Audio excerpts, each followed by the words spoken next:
the reasons why Allied coalition forces decided to have a general amnesty corridor for anyone who wants to repent about this, for anyone who wants to come forward sincerely and refute the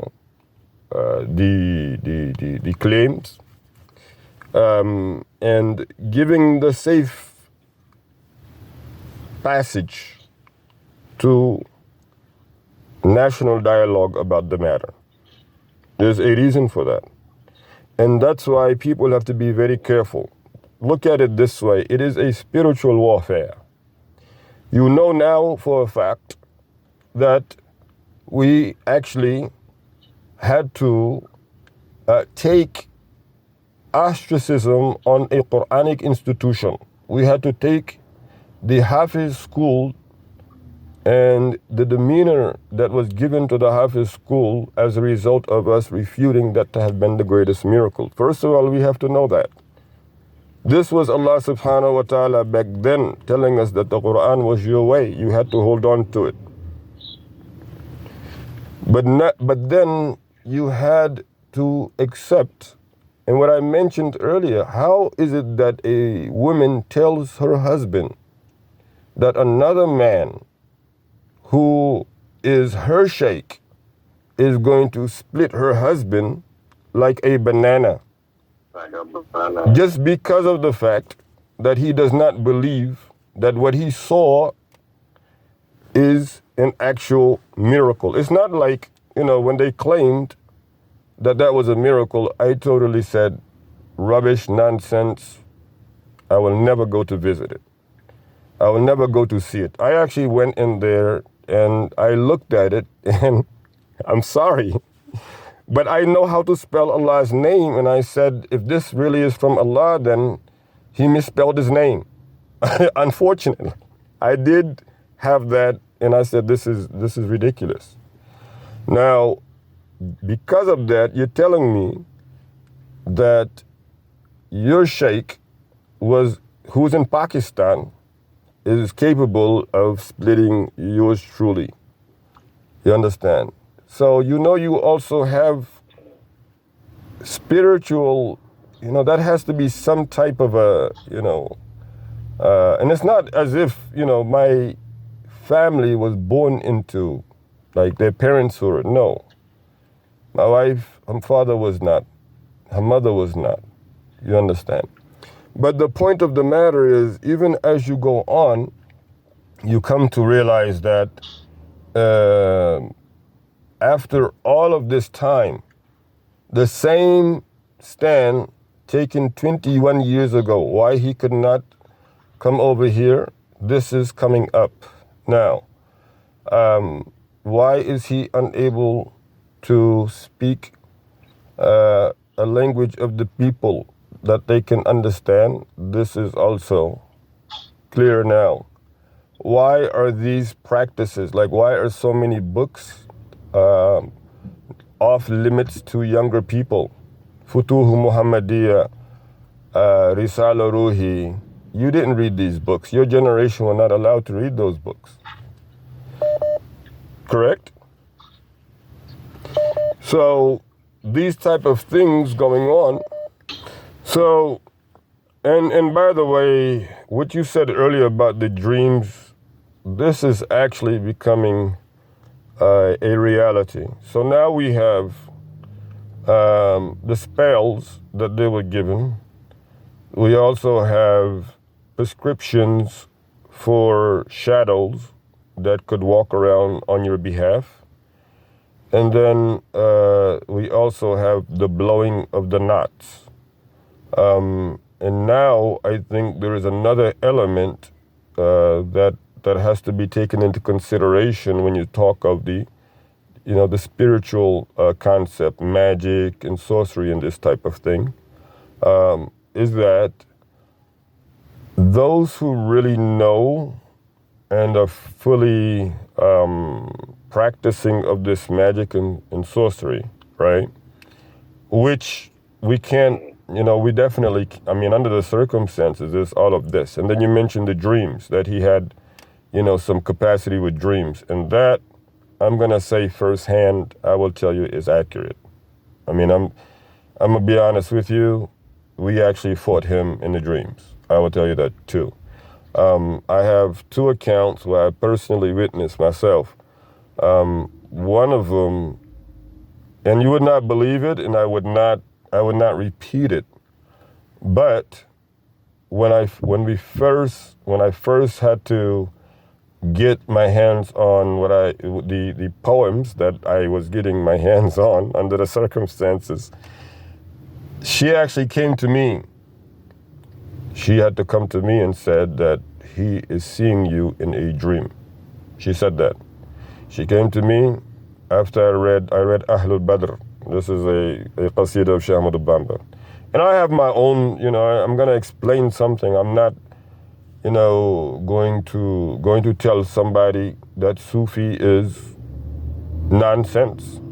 I'm not going to tell somebody be a Sufi either way. I'm not going to say either way. You understand? I have my own reports on Sufism. You understand? Is the point. But still, if you look at the situation for what it truly was, when in fact this qasida was read, and it's on the YouTube, G.Amnestly Bamba wrote it. They say he wrote it. Allah knows best. But it has the names of the Sahabas who were at Badr. And I frequently recited this qasida because, they had spiritualism and tasawwuf, which is a knowledge. I mean, she came to me and she said, I saw him in a dream, and he said to me, who is this and why is he talking to me? She literally said, this was in 2000, right before. As a matter of fact, this was the corridor on how I got my wife back, which is how I got my family back. Was this a spiritual encounter or what? But anyway, what you said earlier about the dreams, like he had the ability to go into the dreams. The second account that I have of it, and before I go into this account, I'm going to tell you flat out. Dreams, and maybe you've heard me say it in the past, I used to practice dreams. Literally, when I say, practicing dreams, I mean, I had the books, so I read up on it, but I would also constantly dissect and look forward to having dreams and the implications and the meanings of them. Of course, if, we all dream, whether we're sleeping or not. When we're not sleeping, we still daydream, correct? And then sometimes we could just get lost in our thoughts either way. But the dreaming part, there's a point in your life that you will notice that you're actually dreaming. You will understand that you are dreaming, that you're not awake. And you have the ability at that point to recognize a lot of other things and to do a lot of other things inside the dream. I stepped away from that practice 2000 and Allahumma salli ala Muhammad. I want to say 2006. I stepped away from practicing dreams.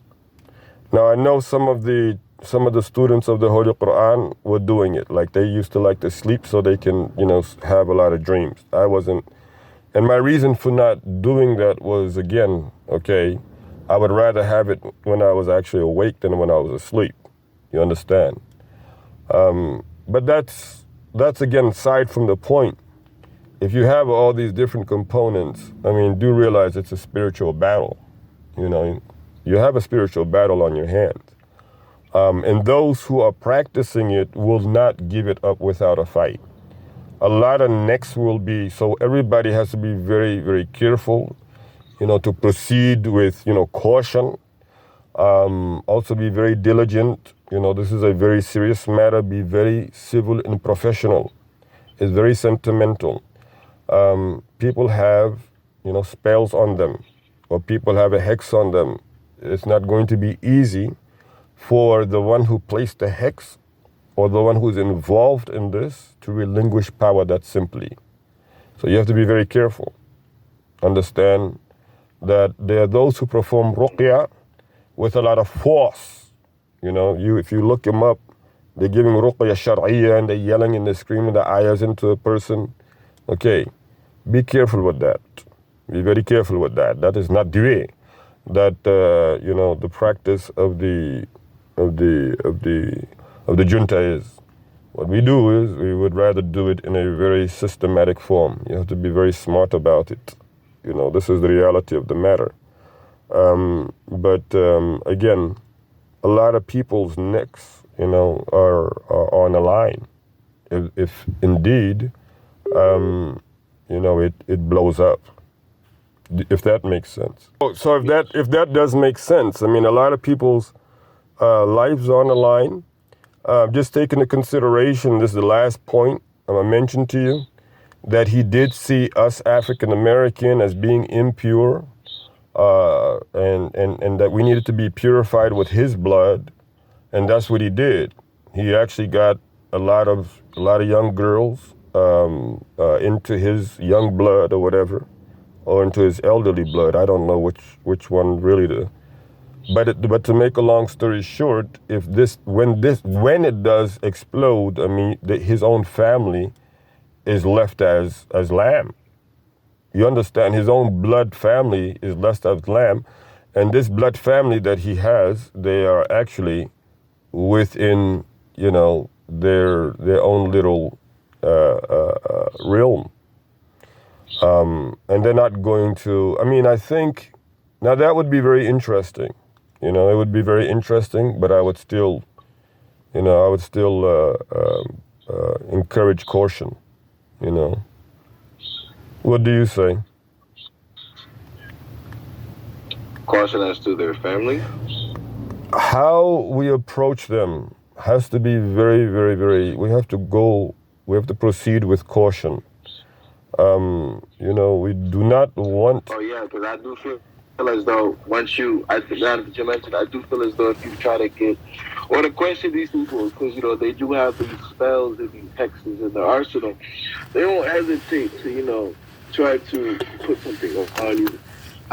Even today, I feel like I may have witnessed something like this today, and I'm gonna lie. And I think nowadays you can kind of feel it, especially when somebody has an intention. Especially when you go to you start asking questions, people don't want to answer, or or even have you ask these. Right, or they're already like as I heard, as it was mentioned, it was like, why are you the one? Why do you feel like you need to ask? Why are you feeling like so? But yeah, there is that's spiritual, bro. So you have to be very cautious. I would encourage enabling everybody to just speak it out. Again, let them, you ask a simple question and somebody gives you a book, let them sort through their own book. That's how they drown themselves, right? But again, he did not have a sheikh who actually gave him the sheikhhood, or who had gave him the authority to share what he was sharing. I don't claim myself. I cannot claim myself as being a murid sheikh, although those who have been given the right of sheikhhood, a lot of them are younger than I am. But that's still not my right to do. It's just you have to follow the order that is there. You just can't walk on a school ground and say, I'm now a student of this, and all of a sudden I've graduated. I'm setting up my own school. That's not the way any profession works. You know what I'm saying? And if you cannot verify, if you don't even know how to verify, that's the problem. These people didn't know what, they claimed they didn't know. Well, I mean, they were AA, they were alcohol abusive people, and they saw all these needles and everything, so they couldn't have known anything about tasawwuf, right? They couldn't have known anything about, if they were praying in English, right? They were saying the salats in English. I mean, they need to stop with that narrative, man. That's horrible, man. A lot of us are going to continuously, question that. How do you come about with this? If your father told you that, I mean, he has to give us specifics. You're going to have to be clear on what he was talking about, because I remember going to Islamic Institute in Brooklyn, and I also remember going to Al-Madrasa al-Islamiyya in Staten Island. And we knew how to pray in Arabic, and this was back in the late 70s, early 80s. So don't give me that nonsense about, it's not even right. It's wrong. Where do you think we come from? To say that, you have to teach us how to be human beings. America's the most advanced country in the nation. I mean, why did you come here? Why are your people coming over here? It's not right, to make those type of assertions, and they need to stop. My thing was this. Again, I had somebody earlier today tell me that the reason why, they made all those hijras is because they couldn't practice Islam in the inner cities. Meanwhile, many of the people were still in the inner cities, and you know what I mean? Like, they're there today. But my thing is this: if it was so bad to live, and this is what it said, because America is not a Muslim country, if it was so bad to practice your religion and you couldn't freely practice your religion here, why not go to a Muslim country? Why not tell the people that instead of making hijrah to in the woods, and seclude yourself from the society that you didn't want to be a part of? Why not go to Lahore, Pakistan? Why not go and be with your boo for real? Don't even do that. You don't have to go, but you don't have to go that far, right? Look, listen carefully to what I'm telling you, right? Are you listening? Yes, I'm listening. Your Abuji came to America and he said everybody get out the cities and made hijrah from New York to California, correct? Yeah. Okay. How's the land in California going? I don't know. I never really heard about it. Okay. That land was lost. The land that you claim was such a success, or the hijrah that you claim was such a success, is not even there. What are you claiming for hijrah for? Why would you claim that? I mean, you could have said that, we attempted to do the right thing and that's why we, that's how we ended up here. But you giving the fact that we're here to him, his lead of hijrah failed in California and in Colorado.